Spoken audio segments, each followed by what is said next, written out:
Welcome to Worthy Ones, the video series where I take all of the newest issue 1 comic books that I read for the current comic book week and deem them worthy or not worthy. I'm Mike Spider Slayer. Welcome back to Comic Book Corner 2.0. If you love daily comic book content and you love me helping you make decisions on what comic books to buy, you guys came to the right place. Hit the subscribe button. Also, if you want to become a member of my YouTube channel, super easy, guys. All you gotta do is go on to that home screen, hit that join button. There's 3 different tiers that you can choose from, and as low as 99 cents you guys can get early access to my videos. You can get stickers for your comments. You can get monthly badges to flex how long you've been a member of Comic Book Corner 2.0. It definitely helps support the channel, so much appreciated.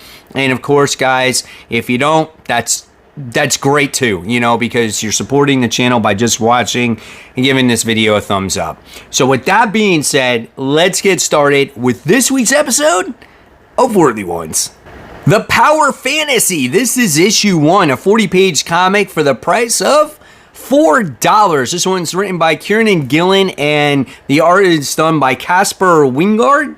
The artwork is okay. It's kind of like this really soft art or soft colors, and in this comic book we get introduced to 6 different mutant-like characters. They all have like different characteristics, different abilities and whatnot. But the problem for me when it came to this book is that it was just very dense. Now, I was told to read this comic book, like separate from everything else. And I did. I made this my very last read. I gave it time to breathe, right? And I just could not personally get into these characters. I felt there was just a lot going on in this comic. And when I tried reading it again, I just got frustrated. I'm going, man, should I like this comic? Should I not? But I just can't get into this thing. So for me, this book is just not worthy. I'm not saying that this is a bad comic, but I do think it's probably an acquired taste. And you know how I feel about a bunch of characters coming together and just overwhelming you with different personalities, different power sets, and their missions and their objectives and their opinions and all that different stuff. Again, I think this is an acquired taste type of comic book. I don't think it was poorly written. I do think it was dense. Some people really like that. So I'm not going to give a particular grade on this thing. I just think it's not for me. So try it for yourself. You actually might like the Power Fantasy. Let me know in the comments below. Were you a fan or not a fan? Cruel Universe. This is issue 1, done by Oni Press. This book is $5, and this one has a bunch of different writers on it just because it's an anthology story.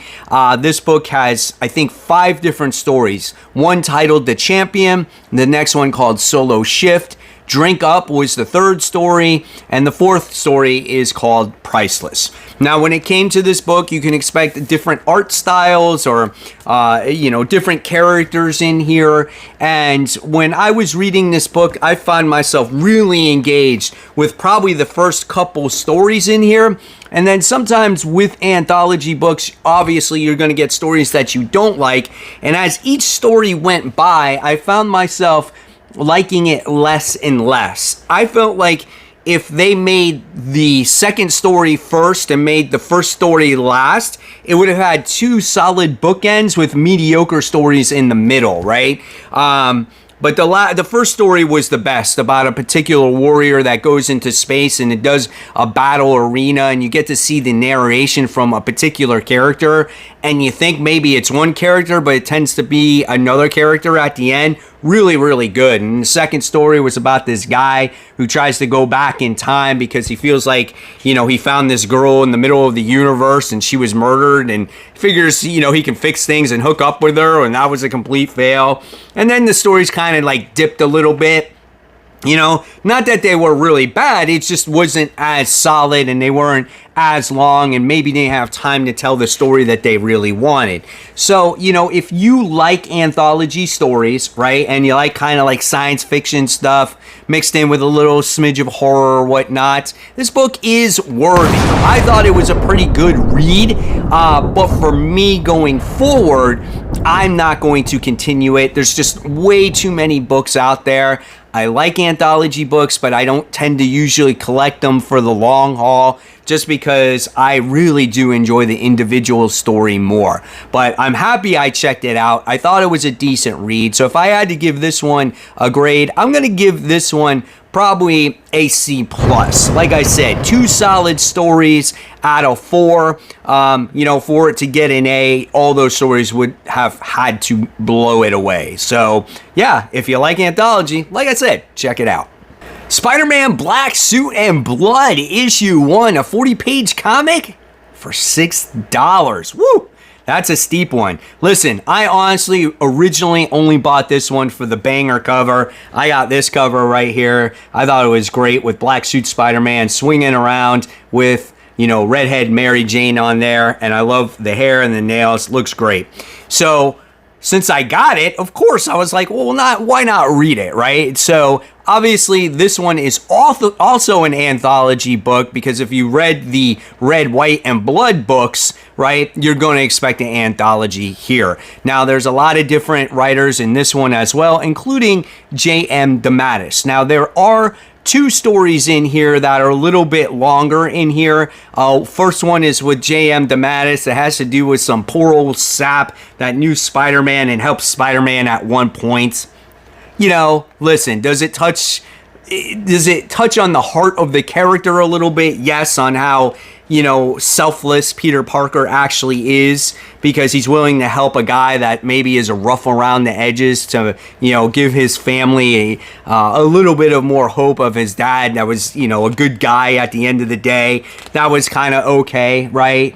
And then you get a couple other stories in here where, you know, Mary Jane is creeped out by black-suited Spider-Man as he creeps in through the windows at night, so that was a little bit scary, right? Then you get another story in here that's literally like 2 pages long that doesn't have a much dialogue, but the art into it was really neat to see, like, how much of a struggle Peter goes through with the symbiote. So artistically, that was kind of cool as well. That's how it ends on that last page. And then you get this other story here by J. Michael Straczynski about an anniversary story about Spider-Man acquiring the black suit and on how the black suit wants possession of him once again. So I thought that was kind of cool too, but nothing to the point where I was like, oh my gosh, I gotta read issue 2 of Spider-Man Black Suit and Blood. So for the price, I would say that this book is not worthy. Listen, it's got a couple of decent stories in here, but with as expensive as comics are these days, it's just not worth spending that money, right? I mean, if this was maybe $3, I'd say, yeah, if you like a couple of fun little Spider-Man black suit stories, it's cool. I'd rather get a whole story for that price. That's just me. At the end of the day, I thought this one actually was a little bit, it was worse than the Cruel Universe stories. So I'm going to say this one was just a C for me. So let me know if you agree in the comments below, but again, these books are expensive. You want top-notch quality writing and stories. Anthology books sometimes just don't cut it. At least not for me, anyway.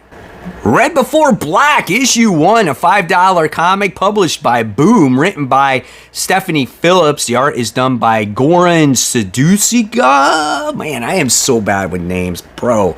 The reason why this book is called Red Before Black, it's based off of the old saying when you come across snakes with different colors. It's red before black, okay, Jack. Red before yellow, kills a fellow. So I guess that's what this is based off of. And it takes place in Miami, Florida. The artwork is a serviceable book. I think the characters look fine, right? And what this book is about, it's about this woman who just gets out of jail. Her name is Val, and she's looking for work. And obviously, she's looking for work in bad places, right? And so she goes to this guy by the name of Miles, right? Who is a drug dealer or drug lord or whatever it is. And you know, he has this shady person that works by his side that's stealing his drugs.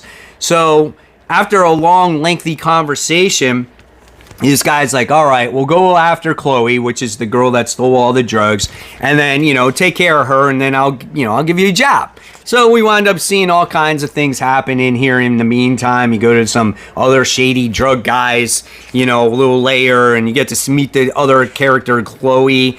And in the end of the day, Val, who's the main character, winds up saving her life. And we kind of... She thinks about killing her, but then she doesn't. And then you kind of see this FBI guy come in and says, you know, you got to do your job here, and or you can go back to prison. So obviously she's doing this job to go back to save herself so she doesn't go back to prison. Now there's some kind of weird twist in this comic where she has some kind of PTSD thing. She starts seeing the ground break and vines come out and stuff like that. And I'm like, well, this is weird. And I don't know. It's not worthy. It's not worthy. It wasn't for me. Again, it just was like, I don't really find myself intrigued with this particular story. It just felt like, hey, to stay out of jail, you gotta kill a drug lord, right? And there's some weird supernatural twist to it. But the characters weren't very engaging. Like, I didn't really like them, you know? Like, why do I care about the main character? She doesn't bring anything to the table for me, right? So that's why I didn't really like this comic book. So maybe you guys might like it. Again, another reason why I bought this was because Erica Slaughter was on the cover of this particular variant cover that I got. And I just realized that she's just a variant cover. And maybe I thought she was going to be in the book, but she's not in the book. So that's why I won't be continuing on with this one. This one was all right. It was C- for me. But there just wasn't anything here to push me to go forward with this series. Venom War issue 1. So just as Blood Hunt ends, Venom War begins. Another 5-part event from Marvel. It's a 36-page comic for $6, not 40. It's 36 for $6. But I will say that Al Ewing does put a lot of story into this comic book. So you better be ready to read this at a different time than, say, some of your other comic books, okay? Now, the art is done by Iban Coelho, and the art is really, really good. You open up with, like, Eddie and all his little counterparts falling into a wrestling ring, and for some reason, they just keep wrestling through, like, their part of the issue, right? Which I thought was kind of weird and it didn't make sense to me. But again, going back to the artwork, we get to see a lot of flashbacks here. How Spidey or Peter got the black suit, how he ditched the black suit, how it wound up possessing Eddie Brock, and then how the symbiote has spread to other hosts in the past, and the King in Black. So there is a lot of setup in this comic to get people, I guess, on board that don't know anything about the symbiote or Eddie Brock, right? All the way to the point of kind of like where we at right now, okay?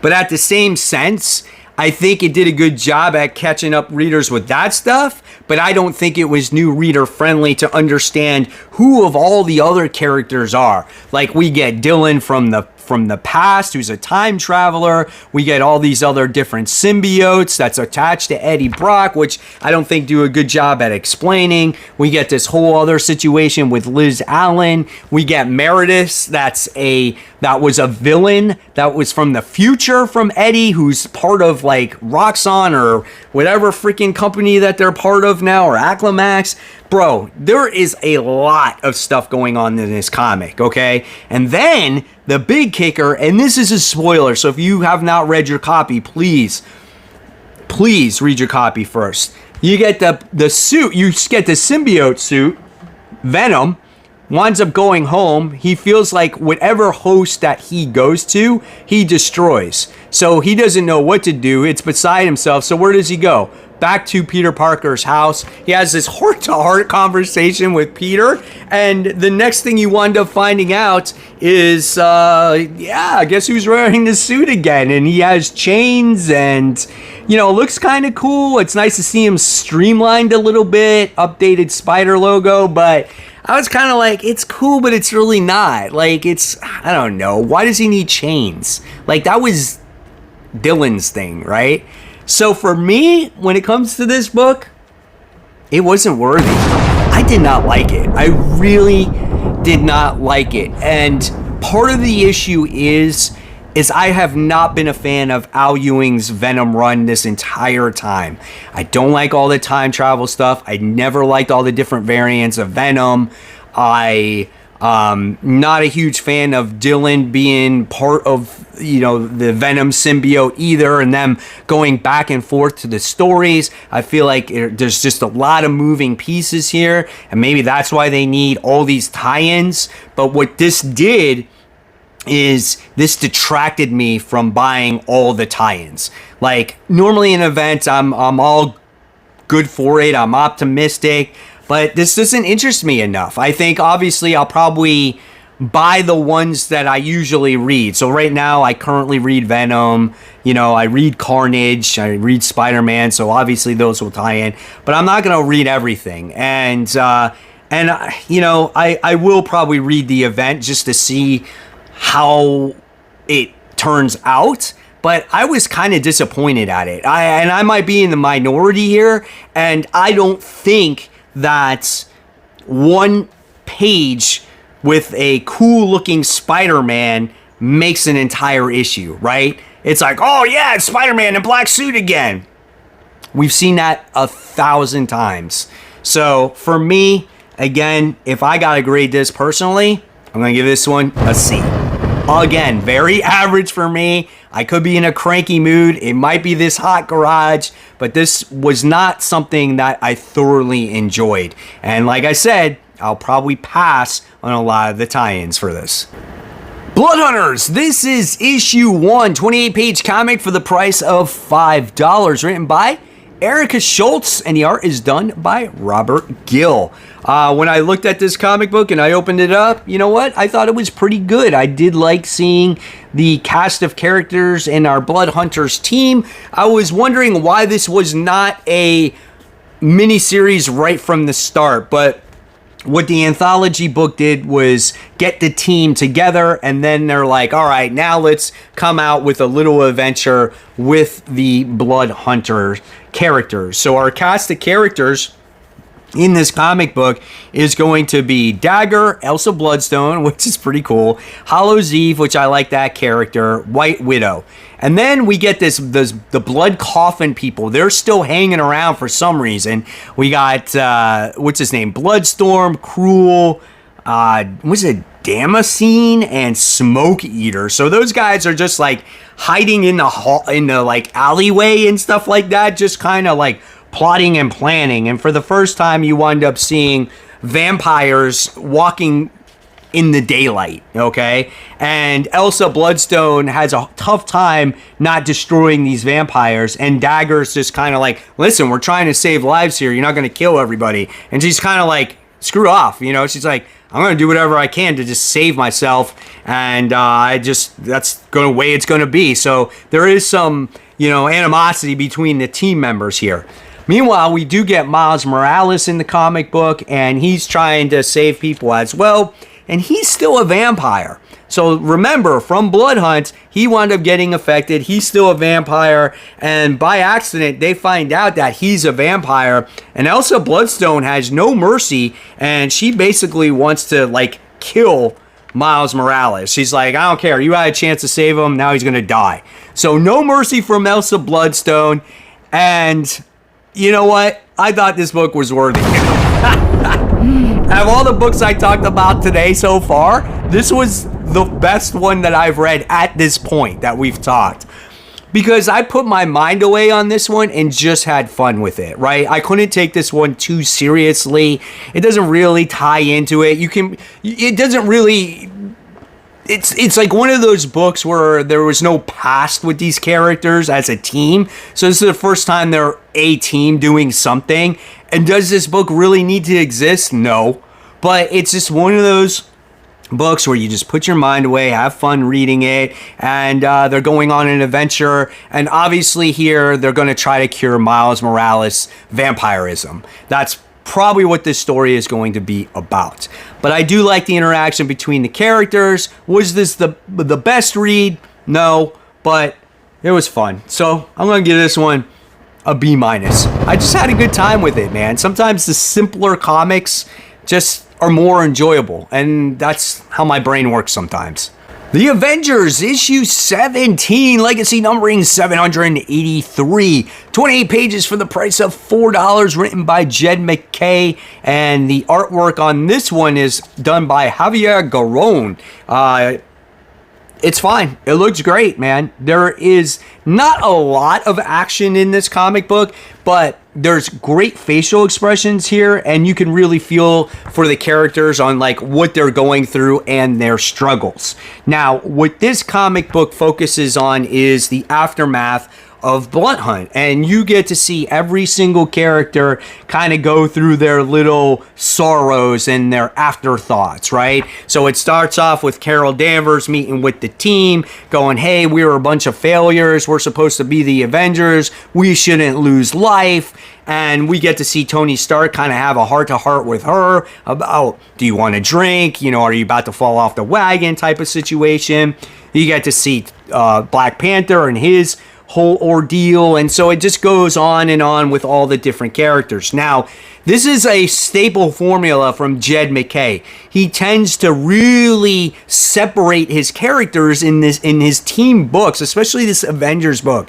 We've seen it from the very beginning. He doesn't tend to write all the characters together. It's always just like one or two at a time, right? And it's okay, but it's almost very predictable to expect this every single issue, right? So here we get to see this heart-to-heart that Captain America Sam Wilson and Storm have. He meets up with her, and basically long conversation happens, and he says, I need some representation here in my Avengers team. Would you represent the mutants and be an Avenger? Because we all want to work together. And obviously she's gonna say yes, right, and become part of the team. But meanwhile, kind of like the little side story that's going on in this comic is that we wind up seeing Hyperion make his appearance and threaten Earth. And I thought that was kind of a cool cliffhanger. Looks actually really good here. And how he's going to threaten Earth, how he's going to destroy Earth, you'll have to read to find out. But this book was worthy. I actually really like this book. I think Jed MacKay has been doing a better job when it comes to the Avengers books. Again, my only gripe about it is that he always tends to separate the characters. You know, one page goes to this guy, one page goes to this one, and it just gets a little bit old and predictable that way. But hey, if that's the way he's got to tell a story, then that's the way he's got to do it. But it wasn't a perfect book. It was a little bit slow, like a lot of books were this particular week, because everything is resetting after Blood Hunt. So I'm going to give this one a B. I thought this one was a solid read, kind of getting things reset, and I think this is going to be a little bit of a palate cleanser before we get to the next major story here. So yeah, check out Avengers if you haven't yet. It's a good jumping on point. So this is the book you guys have been waiting for me to talk about. Uncanny XMen issue 1. Now, I haven't been really blown away by all of the other X titles. One of my, I wouldn't even say it's my favorite, but one of my better ones that I thought was Phoenix, just because it was better than expected, right? But when it's come to X-Men, I think Jed MacKay still needs more time to develop the story. When it comes to Phoenix, we'll see what happens with Jean Grey and her adventures out in space. When it comes to X-Force, that book, I don't know, I wasn't a fan of that one either. So when Uncanny X-Men came out, I'm like, this is the one that has to deliver. Like, it's Uncanny XMen, man. And so you got Gail Simone on this book, and then you also have David Marquez, who's on there too. And I think David Marquez is a great artist. It's a 36-page comic as well for $6. Again, 36 pages for $6 is too little, man. It needs to be at least 40. I think $6 just in general is too much for a comic. It should not pass $5, right? So anyway, let's look at the artwork. So here is our opening page, and I'm letting you guys know there's going to be spoilers in this review, so if you haven't read Uncanny X-Men, please read it, okay, and then come back and see the end of this video. But I'm going to talk about it because I do want to get your guys' reaction on this entire comic book here, on your thoughts and process, if you're going to stay with it or not, okay? So art looked good. Dave Marquez, like I said, is a phenomenal artist in my opinion. And your featured characters in this one are going to be Gambit, Rogue, Wolverine, Corinna Ellis, who's your villain in this comic. Cyclops was featured very shortly, just a little bit. Same with Kitty Pryde. You get Nightcrawler in here.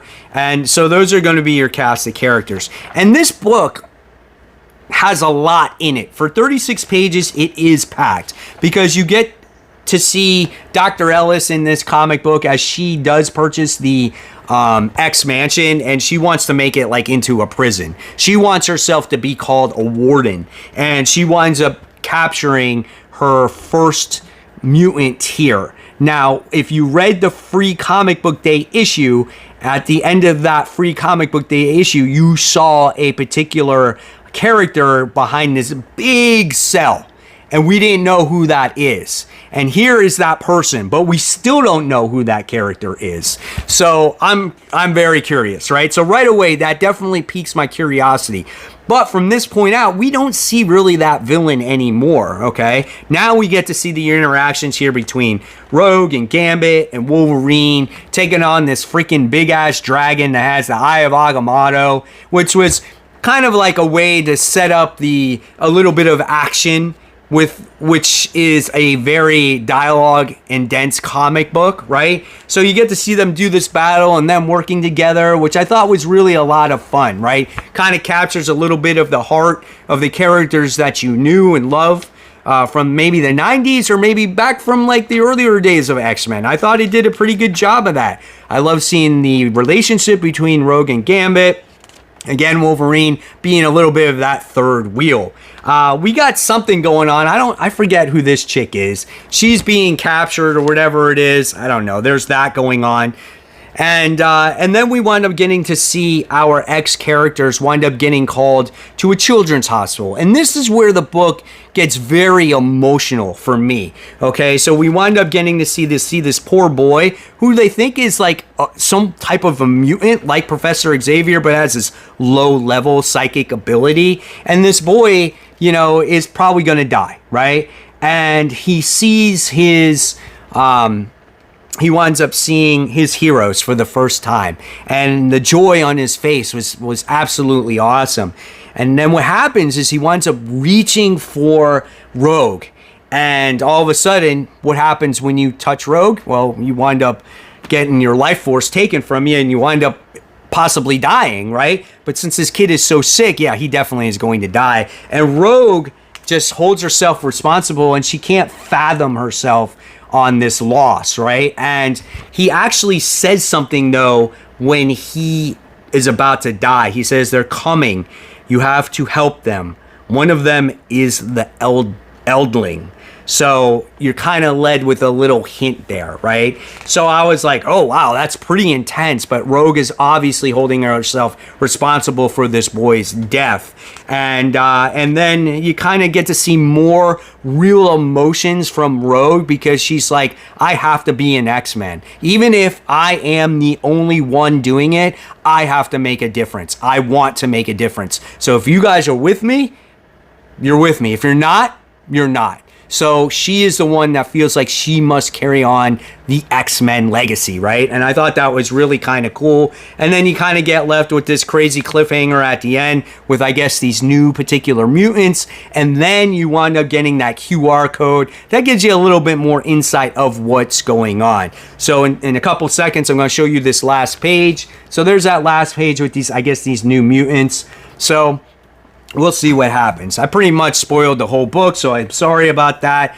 But I really like the emotion that this book had, and I'm going to deem this book worthy. I thought it was a good book. I don't think it was a perfect book. I think there was a lot of things going on in it, but it definitely has me intrigued, especially the villain in this book. I want to know more about her. I want to know what her intentions are. I want to see the mansion, right? So a little bit less standing around and talking, maybe a little bit more action.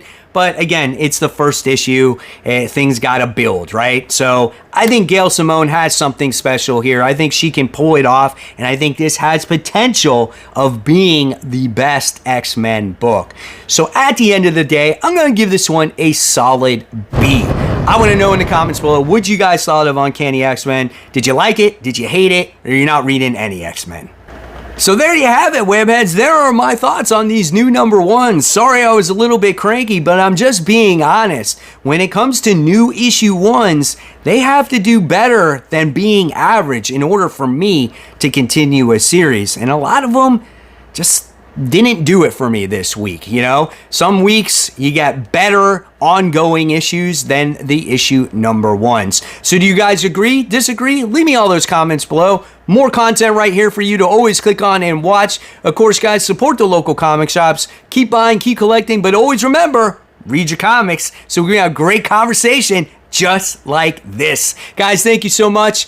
I'll see you real soon, and I'm getting out of the garage because it's like 1,000 degrees in here. Take care, guys. See you soon. Bye.